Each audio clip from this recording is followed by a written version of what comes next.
담임 목사님께서 삶이 그대를 속일지라도 라는 제목으로 말씀 증거해 주시겠습니다. 이 시간 우리 믿음의 고백을 함으로 말씀 앞에 나아가도록 하겠습니다. 하나님 나를 사랑하신다. 하나님은 내 인생에 크고 비밀한 계획 가지고 계신다.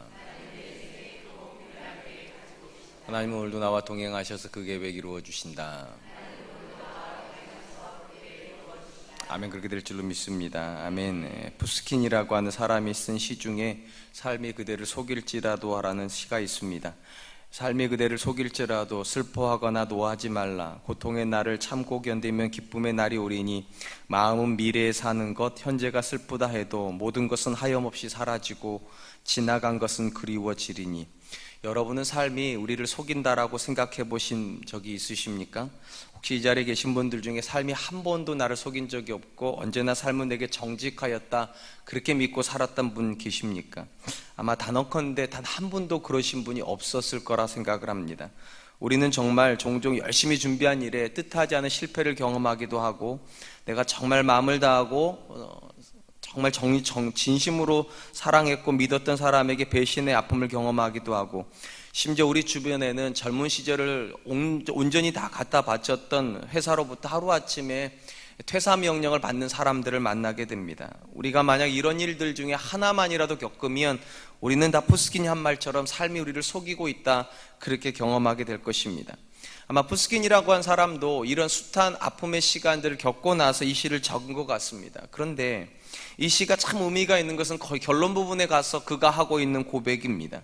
지나간 것은 그리워지리니. 잠시 자신의 삶을 속였다라고 생각했던 인생을 향하여서 어느 순간 깨닫게 되는 것이 무엇인가? 참 그 시절이 좋았다는 것입니다. 아프게 하고 힘들게 하고 다시는 그런 시절이 안 왔으면 좋겠다고 생각했던 그 고통의 시절이 어느 날 돌아보니까 그리워지더라. 이것이 참 인생이라는 것이죠. 그렇다면 왜 나를 속인 것 같았던 인생이 그리워지는 순간이 되겠습니까? 그때는 잘 몰랐는데, 그리고 그때는 정말 죽을 만큼 힘들다고 생각했는데 어느 순간 보니까 그 고통의 순간들이 나에게 상처만 남긴 것이 아니라 나를 치유하고 또 나를 강하게 만들었다는 그런 깨달음을 얻게 되는 것이죠. 그리고 나를 강하게 만들어주고 내 인생을 새롭게 빚어줬던 그 시절이 그리워지는 것이 인생의 본질이라 그렇게 생각합니다. 그래서 강하게 만들기도 하였고 또 나로 하여금 인생을 돌아보게끔도 만들었던 고난은 때로는 어느 시점이 되면 내게 유익이 되는 그런 고백도 된다는 것입니다. 우리는 많은 경우 현재 우리가 당하고 있는 일에 대해서 너무 쉽게 현실을 부정하려고 하는 경향을 가집니다. 우리는 우리가 계획한 대로 일이 풀리지 않으면 실패라고 생각하기 때문입니다. 근데 늘 그렇지만은 않은 것을 아셔야 할 것 같습니다. 물론 내 입장에는 실패일 수 있습니다. 그러나 하나님의 입장에서 인생의 실패가 실패로 끝난 적이 한 번도 없다는 거 우리가 기억해 볼 필요가 있다 생각합니다. 심지어 하나님은 우리의 실패를 통하여서 하나님의 선한 뜻을 이루실 수 있다면 우리가 실패했다고 그것이 실패라고 단정짓기는 어려울 것 같습니다. 우리가 비교적 최근에 살펴보았던 룻기의 이야기를 기억하실 것입니다. 룻기는 나오미의 절망으로부터 시작을 합니다. 그녀와 그녀의 가족이 가나안의 궁핍함을 피하여서 모압 땅으로 이민을 갔을 때 그곳에서 그녀는 모든 것을 잃어야만 했습니다. 남편도 잃고 사랑하는 두 아들도 잃었습니다. 남아있는 것은 이방인 두 며느리밖에 없습니다. 그 중에 한 명은 돌아가 버렸고 이제 딱 한 명 룻이라고 하는 나오미 인생에 짐이 되었지 도움이 될 것 같지 않은 딱 한 존재만이 남았습니다. 이것이야말로 나오미를 삶이 속이고 또 너무 가혹하게 속인 현장이 아니고 무엇이겠습니까? 잘 살아보려고 큰 결심을 하고 다른 나라로 이민을 갔는데 모든 것을 다 잃어버렸다. 그리고 이에 그녀가 돌아오면서 그의 베들레헴 사람들에게 뭐라고 말합니까? 자신을 나오미라고 부르지 말라고. 나오미의 뜻 희락인데 난 더 이상 희락이 아니라고. 나는 고통이 되었으니까 나를 이제는 말하라 부르라.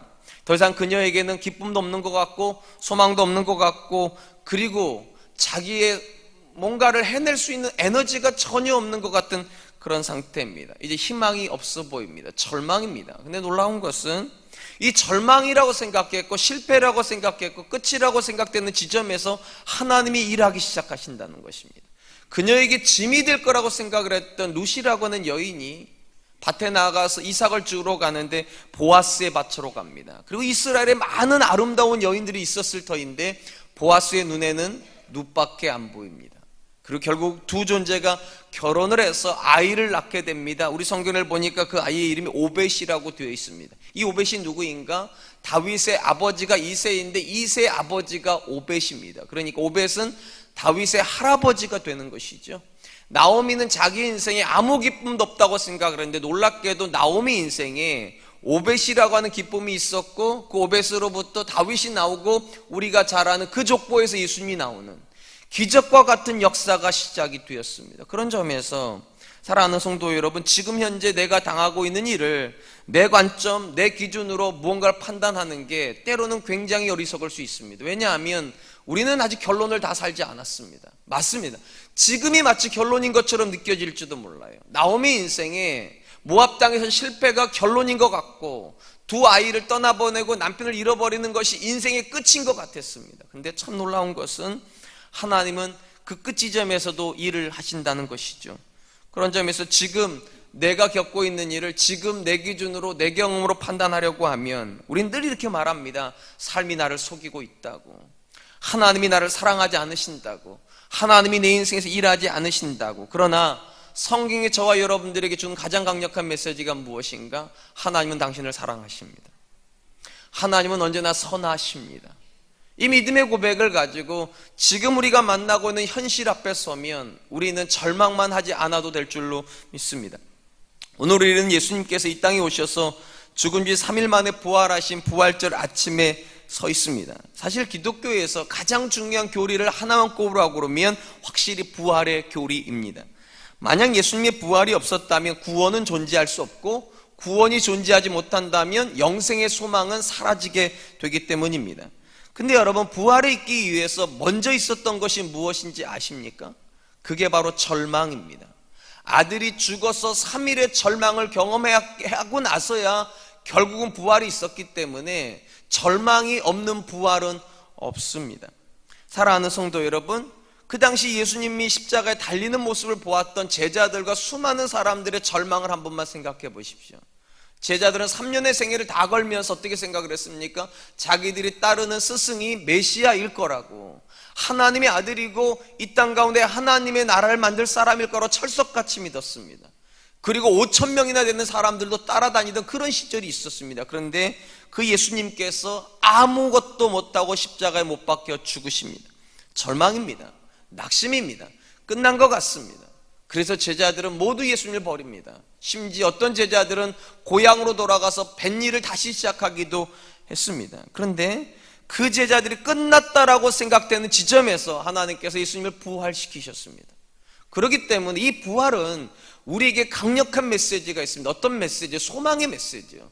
끝이 아니라는 사실이요. 우리의 절망이 절대로 절망으로 끝나지 않을 수도 있다는 사실. 하나님께서 그곳에서 아들을 3일 만에 살려내실 수 있다면 어떤 것이 하나님의 선하심을 막을 수 있겠습니까? 어떤 것이 하나님의 사랑에서 우리를 끊어낼 수 있겠습니까? 오늘 우리가 살펴보게 될 시편 30편은 부활절에 읽기에 가장 적합한 시편일 것 같습니다. 이 시편 안에 죽음의 절망이 들어가 있고 그 절망을 이겨낸 부활의 소망이 안에 들어가 있기 때문입니다. 먼저 시편 30편의 배경이 되는 구절이 3절 말씀입니다. 여호와여, 주께서 내 영혼을 수월에서 끌어내어 나를 살리사 무덤으로 내려가지 아니하게 하셨나이다. 이전 성경 이 수월이라고 하는 단어가 음부로 번역이 되어 있는데요, 이 성경이 바뀌면서 음부라고 하는 단어들이 다 수월이라고 하는 단어로 바뀌어서 번역이 되고 있습니다. 이 수월이라고 하는 지역이, 장소가 어느 장소냐?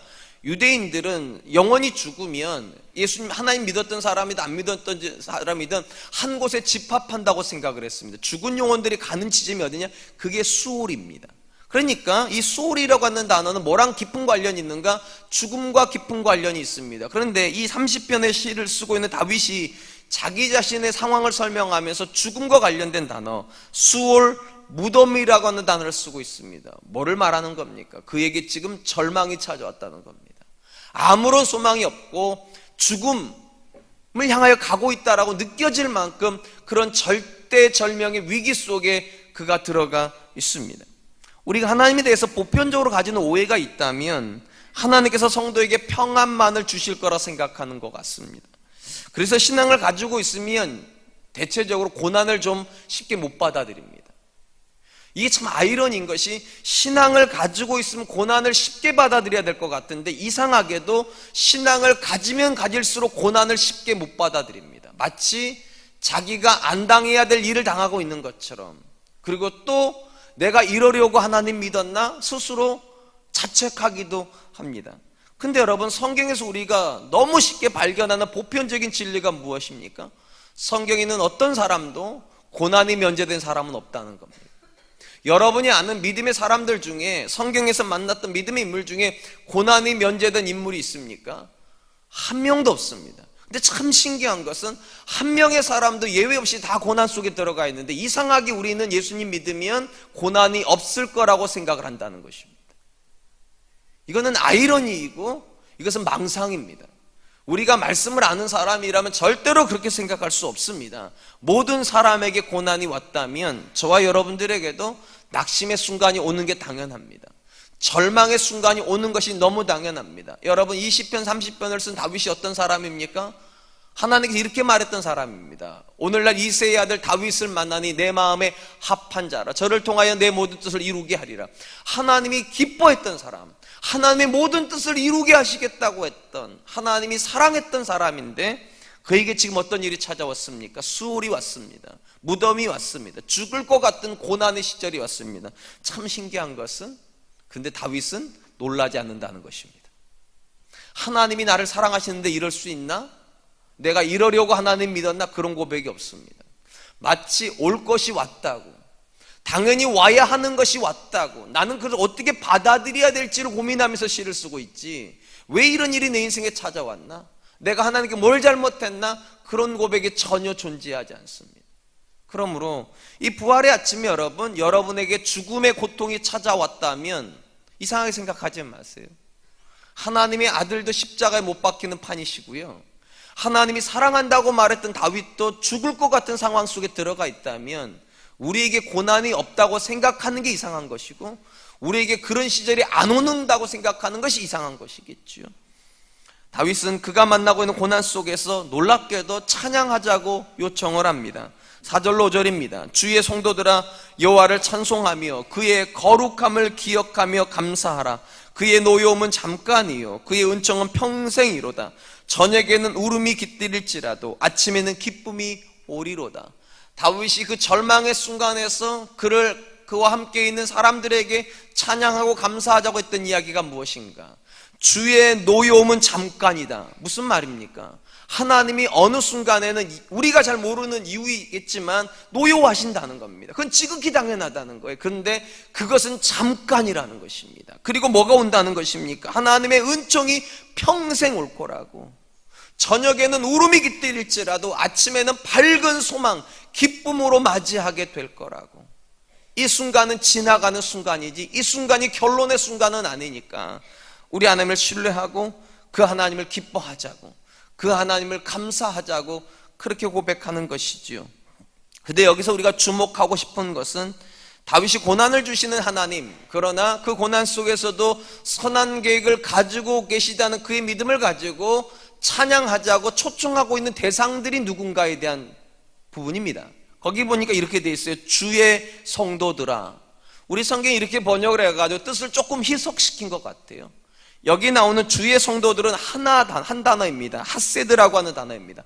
핫세드라고 하는 단어의 문자적인 뜻은 이런 뜻입니다. 신앙이 깊은 또는 경건한, 이렇게 번역이 돼야 됩니다.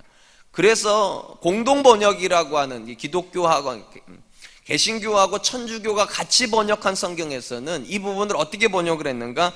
야훼께 믿음 깊은 자들아, 야훼께 믿음이 깊은 자들아 여호와를 찬양하자. 무슨 말인가? 다윗이 지금 고난의 순간에서 찬양하자고 말하는 사람은 모든 이스라엘 사람들이 아닙니다. 하나님을 향하여서 깊은 믿음을 고백하고 있는 자들이라면 수월에 들어가 있는 것 같고 무덤으로 내려가는 것 같은 그런 상황에서도 하나님을 신뢰함으로 찬양하고 감사하자고 말하는 것입니다. 여러분, 우리는 종종 이렇게 생각을 합니다. 우리의 믿음이 성공을 통해서 증명되어지기를, 하나님께서 나를 사랑하신다면, 또 내 안에 믿음이 있다면 하나님 내 자녀에게 좋은 대학교 주십시오. 내 안에 정말로 하나님 기뻐하시는 믿음이 있다면 내 남편에게 좋은 결과를 주십시오. 예, 우리의 믿음이 성공을 통해서 증명되기를 원하지만 정말 죄송해요. 성경에서 말하는 믿음은 성공에서 증명되지 않습니다. 고난에서 증명이 됩니다. 왜 하나님께서 성공에서 우리의 믿음을 증명시키지 않으시고 고난에서 믿음을 증명시키는가? 이유는 간단합니다. 성공하면 믿음이 좋은 사람이나 믿음이 좋지 않은 사람이나 다 감사합니다. 성공하면. 근데 고난이 오면 오직 믿음 있는 사람만 감사합니다. 그래서 성공은 믿음을 증명하는 지점일 수가 없습니다. 성공하면 예수님 믿는 사람이나 믿지 않는 사람이나 다 기뻐하기는 매 한 가지입니다. 감사하기는 매 한 가지입니다. 그런데 고난의 순간에 들어가야지만 믿음이 감사하게 만드는 것이죠. 그래서 다윗이 말하는 겁니다. 모든 이스라엘 사람아, 이 고난의 순간에 하나님을 찬양하자가 아니라 야훼에게, 하나님에게 믿음이 깊은 사람이라면, 절망이 있고 낙심이 있고 끝나는 것 같은 그 지점에서도 하나님의 은총을 기대함으로 지금은 눈물이 깃들이지만 밝은 아침이 올 것이라고, 우리 하나님께서 우리에게 소망의 아침을 주실 거라고 하는 그 메시지를 가지고 찬양하자고, 전 저와 여러분들 안에도 이 믿음의 고백이 있기를 축원드립니다. 사랑하는 성도 여러분, 하나님께서 그분의 아들을 십자가에 죽이시고 3일 만에 부활시키심으로 우리에게 주시는 강력한 메시지가 무엇입니까? 모든 상황 속에 하나님의 선하신 계획이 있다는 메시지입니다. 나에게는 끝나는 것 같고 나에게는 절망인 것 같아도 그 속에 하나님의 선하신 계획이 있다. 이것이 부활의 가장 강력한 메시지라고 저는 믿습니다. 하나님은 아들을 부활시킬 계획을 가지고 계셨기에 아들에게 십자가를 주셨습니다. 그리고 그 아들을 부활시키실 수 있는 전능함이 하나님께 있었기 때문에 그 아들이 죽는 것을 막지 않으셨습니다. 그래서 예수님의 부활은 우리 모두에게 소망입니다. 어떤 소망이요? 하나님께서 극심한 고통 속에 있는 저와 여러분들에게도 새로운 출발을 주실 수 있는 분이시라는, 새로운 생명을 주실 수 있는 분이란, 새로운 가능성을 열어주실 수 있다라는 가장 강력한 메시지가 이 부활의 메시지이기 때문입니다. 그러하기 때문에 예수님께서 그의 자녀들에게 고난 주시는 것을 두려워하지 않습니다. 하나님께서 저와 여러분들에게 고난을 면제시켜주지 않습니다. 왜 그렇습니까? 그 고난을 통하여서 하나님이 이루실 선한 계획이 있고 하나님은 얼마든지 그 고난을 통해서 선한 뜻을 이루실 수 있는 전능함을 가지고 계시기 때문입니다. 그러므로 사랑하는 성도 여러분, 여러분이 또 제가 부활을 믿는 사람이라면 절망이 되면 안 되겠죠. 부활은 절망을 이기는 소망이니까요. 아들이 죽어서 3일 만에 부활할 수 있다면 무엇이 우리의 인생에서 불가능하겠습니까? 무엇이 하나님께는 안 된다 할 수 있겠습니까? 무엇이 하나님께 끝이라고 말할 수 있겠습니까? 다시 기억하십시오. 믿음은 성공에서 증명되는 것이 아닙니다. 믿음은 절망에서 증명이 됩니다. 내가 그 순간에도 하나님을 믿을 수 있는가? 하나님은 선하시고 그 하나님은 전능하셔서 이 모든 상황을 통하여서 합력하여 선을 이루실 수 있다. 이것이 부활을 믿는 저와 여러분들의 믿음의 고백이 되기를 축원드립니다. 그렇다면 다윗이 하나님을 향해서 가지고 있던 굳건한 믿음이 그가 경험하고 있던 그 절망 가운데서 어떻게 표출이 되었습니까? 그가 이 절망의 순간에 했던 매우 특별한 행동이 10절에 기록이 되어 있습니다. 10절에 이렇게 되어 있어요. 여호와여 들으시고 내게 은혜를 베푸소서, 여호와여 나를 돕는 자가 되소서 하였나이다. 저는 이 모습이 다윗과 그리고 다윗과 여러분의 근본적인 차이를 만든다고 생각을 합니다. 다윗은 절망적인 상황을 만났음에도 불구하고 절망하지 않습니다. 사실은 당하는 문제에서만큼은 저와 다윗, 또 여러분과 다윗이 그렇게 큰 차이가 없고, 엄밀히 말하면 다윗이 훨씬 어려운 일들 당했습니다. 어쨌든 간에 우리도 어려움 당하고 다윗도 어려움 당합니다. 차이가 있다면 다윗은 어려움을 당하면 당할수록 더 하나님을 견고하게 붙잡는다는 겁니다. 그리고 우리는 어려움을 당하면 당할수록 자꾸만 도망치려고 하고 하나님으로부터 낙심했기 때문에요. 여러분, 인간적으로 생각을 해보면 지금 다윗은 자기가 신뢰하고 있는 하나님을 향하여서 절망을 경험하는 거잖아요. 거기 읽지는 않았지만 7절에 보니까 다윗이 뭐라고 말하는가? 얼굴을 가리신다고. 하나님이 자기 안 쳐다본다는 겁니다. 여러분, 부부싸움 해보셨죠? 해보셨습니까? 안 해보신 듯 하니까, 저는 해봤으니까 제가 얘기할게요. 부부싸움을 하면 남편이 아내에게 얼굴을 안 봅니다. 그러면 아내도 안 봅니다. 그게 사람입니다. 남편이 나를 쳐다봅니다. 나도 쳐다봅니다. 아내가 내게 웃습니까? 나도 웃습니다. 아내가 나를 쌩깝니까? 나도 쌩깝니다. 그건 공감하시네요. 사람이 그렇습니다. 하나님이 내게 얼굴을 가리면 나도 얼굴을 가리고 싶은 게 인지상정입니다. 하나님이 나를 미워하는 것 같으면 나도 하나님을 사랑하지 않으려고 하는 게 인지상정이에요. 당연히 인간적으로 생각을 해보면 하나님이 외면하는 상황인 것 같고 나를 수월에다가 죽음으로 몰아내는 하나님인데 왜 내가 붙잡아야 됩니까? 근데 놀라운 것은 다윗은 하나님을 붙잡는다는 겁니다. 그리고 뭐라고 말합니까? 자기를 쳐다도 보시지 않는 것 같은 하나님한테 여호와여 나를 돕는 자가 되소서. 이것이 신앙이고 이것이 믿음입니다.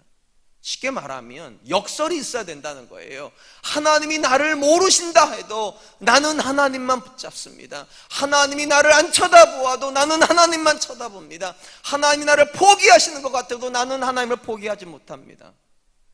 이게 신앙이죠. 이게 믿음이죠. 우리는 거꾸로 알고 있죠. 하나님, 내가 하나님 안 사랑해도 하나님 나 사랑해 주세요. 내가 하나님을 안 쳐다봐도 하나님 나 쳐다봐 주세요. 내 자녀가 하나님을 안 믿어도 하나님은 내 자녀를 신뢰해 주세요. 여러분, 뭐가 신앙입니까? 우리는 모든 걸 뒤집어 놓았습니다. 모든 것을. 다윗은 그렇게 하지 않습니다. 하나님이 나를 죽음으로 내모셔도, 하나님이 나를 향하여 심지어 얼굴을 가리고 계셔도 하나님만 나의 도움이 되어 주십시오. 뭐가 고백이 되어 있는가? 이 다윗 안에는 확신이 하나가 있습니다. 하나님은 절대로 나를 포기하지 않으신다. 하나님은 절대로 나를 놓으시지 않는다. 하나님은 절대로 내 인생에 나쁘신 분이실 수 없다. 그분은 선하시다. 이 믿음의 고백이 있으니까 하나님을 끝까지 붙잡는 것입니다. 여러분, 예수님께서 십자가에 못 박히셔서 십자가상에서 7마디 하셨다는 거 아시죠? 그래서 우리가 가상칠언이라고 부릅니다. 십자가 위에서 7마디를 하셨다.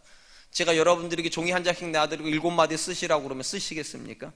걱정하지 마세요. 천국에서 그런 시험지는 안 나옵니다. 다 잊어버리셔도 돼요. 근데 예수님께서 십자가 위에서 마지막으로 하셨던 7번째 말이 뭐였는지는 기억하십시오. 뭐라고 하셨을까요? 이렇게 하셨습니다. 누가복음 23장 46절, 예수께서 큰 소리로 불러 이르시되, 참 중요한 말입니다. 큰 소리로 불렀습니다. 누구를요? 하나님이요. 불러 이르시되 아버지, 내 영혼을 아버지 손에 부탁하나이다 하고 이 말씀을 하신 후 잠드시니라, 숨지시니라.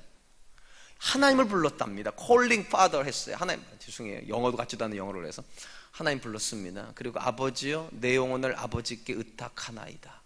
여러분, 이 고백이 얼마나 놀라운 고백인 줄 아십니까? 누가 예수님을 십자가에 못 박았습니까? 빌라도입니까? 성난 군중입니까? 아니면 예수님 버렸던 제자입니까? 아니면 가룟 유다입니까? 아닙니다. 예수님을 십자가에 못 박은 이는 아버지 하나님이십니다. 예수님께서 3번이나 땀방울이 핏방울이 되도록 요청을 했잖아요. 이 잔을 내게서 옮겨달라고. 그런데 아버지가 거절하신 겁니다. 아버지가 그 아들을 십자가에 못 박은 겁니다. 그러면 신뢰가 깨져야 되는 거 아닙니까? 하나님 나한테 이러실 수 있냐고, 어떻게 아들인 나한테 이러실 수 있냐고, 이래야 되는 거 아닙니까? 마지막 고백은 원망의 고백이 돼야 되지 않습니까? 근데 마지막 고백이 뭔지 아십니까? 아버지를 다시 부릅니다. 아버지, 내 영혼을 받아주십시오. 무슨 말인가? 예수님 십자가상에서도 하나님을 향한 끝까지 신뢰를 하고 있습니다. 포기하지 않는 하나님의 사랑을 신뢰하고 있습니다. 나를 놓지 않는 하나님의 사랑을 끝까지 붙잡고 있습니다. 이게 얼마나 놀라운가 하면, 아니 엄밀히 말하면 이것은 지극히 자연스러운 겁니다. 여러분, 예수님께서 예루살렘으로 올라가시면서 늘 하셨던 말이 뭔지 아세요? 2마디 하셨습니다. 십자가 부활, 십자가 부활. 죽은 지 3일 만에 부활하여야 할 것이니라. 예수님이 계속 얘기하셨습니다. 쉽게 말하면 예수님은 하나님께서 자신에게 십자가를 주시지만 십자가만 주시는 것이 아니라 부활도 주실 거라는 확신을 가지고 있었죠. 그래서 죽으시는 마지막 지점에서 예수님께서 다시 하나님께 고백하는 것이 무엇입니까? 나는 하나님을 원망하는 것이 아니라 하나님의 선하심을 끝까지 붙잡겠다고, 내 영혼을 하나님께 의탁하니 하나님 나에게 약속하신 부활의 영광을 달라고. 오늘 본문에서 다윗이 하고 있는 고백도 동일합니다. 그는 하나님께서 그를 외면하신 듯한 상황 속에서 그의 인생의 십자가를 경험하고 있을 때 그는 마지막까지 외칩니다. 아버지요, 내 영혼을 부탁하나이다. 그것이 나의 도움이 되어 주십시오. 그 고백이지요. 그리고 하나님께서 그에게 어떻게 하십니까? 끝까지 하나님을 향한 소망을 버리지 않는 다윗에게 11절에 이렇게 하십니다. 주께서 나의 슬픔이 변하여, 같이 읽습니다. 시작. 주께서 나의 슬픔이 변하여 내게 춤이 되게 하시며 나의 베옷을 벗기고 기쁨으로 띠우셨나이다. 슬픔이 변하여 춤이 되게 하시고 베옷이 벗겨서 기쁨으로 띠를 띠게 돼. 이게 부활이죠. 예수님만 부활한 게 아닙니다. 다윗의 영혼이 부활을 했습니다. 슬픔으로 쩌들어 있던 그의 인생이 기쁨으로 춤추는 순간이 왔고요. 소망이 하나도 없어서 죽음의 사람이 입는 베옷을 입고 있던 사람이 베옷을 벗어 던지고 기쁨으로 띠를 띠고 있다고. 하나님이 다윗을 향하여서 얼굴을 돌릴 때는 고통이었는데요, 그가 하나님을 포기하지 않자 하나님께서 그를 향하여 결국은 얼굴을 돌리셨습니다. 엄밀히 말하면 하나님께서 한 번도 안 쳐다보신 적이 없죠. 다만 기다리시는 거죠. 어느 시점을요? 우리가 믿음을 고백하는 시점을요. 사랑하는 성도 여러분, 혹시 지금 우리가 만나고 있는 현실이 죽을 것 같은 현실입니까?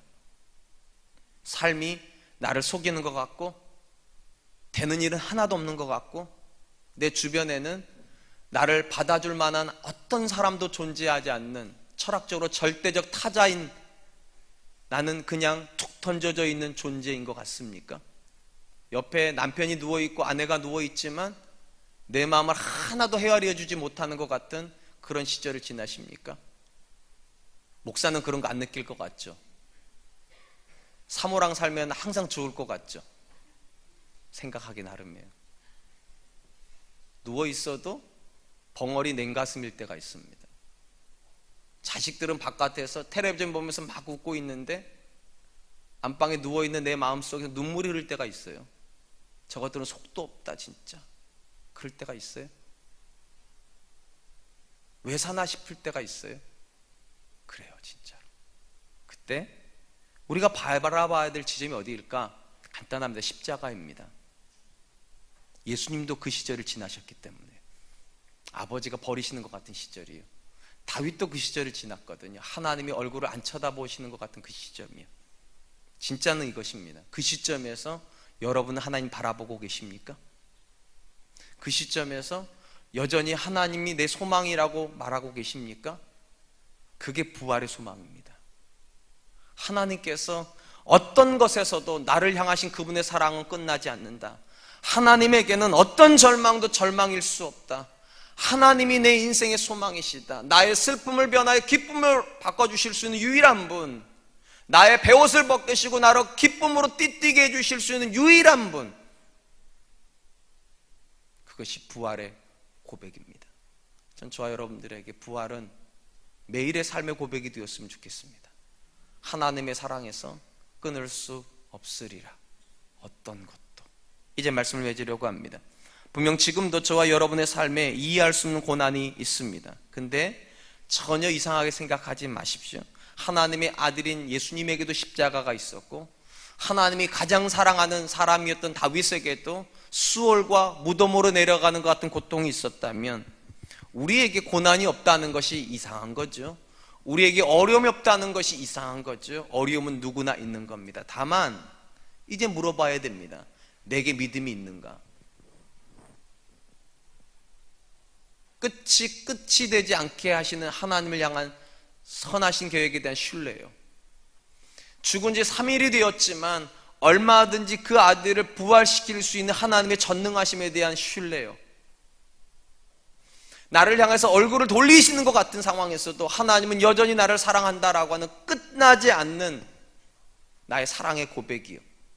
그것이 있다면 저는 믿습니다. 오늘도 하나님은 저와 여러분들에게 부활의 영광 주실 줄로 믿습니다. 이번 한 주간 하나님을 향하여서 소망의 고백으로 나아간 한 주간 되시길 주님의 이름으로 축원드리겠습니다. 이 시간 어떤 찬양을 할까 참 고민을 했습니다. 부활절에는 어떤 찬양을 하면 좋을까? 그러다가 예수님께서 마지막에 하셨던 분 아버지를 부르고서 아버지요, 참 마음이 따뜻해지는 고백인 것 같아요. 그래서 오늘은 사랑하는 나의 아버지 찬양하려고 합니다. 아버지는 아들을 포기하지 않습니다. 아버지는 자녀를 놓지 않습니다. 그게 부활의 고백입니다. 이 찬양 부르면서 이번 한 주간 하나님이 정말로 내 아버지시라는 것, 하나님이 나를 사랑하실 수밖에 없는 분이시라는 것 다시 한번 생각하고 마음을 하나님께로 더 온전히 드리기를 우리 같이 한번 찬양하겠습니다.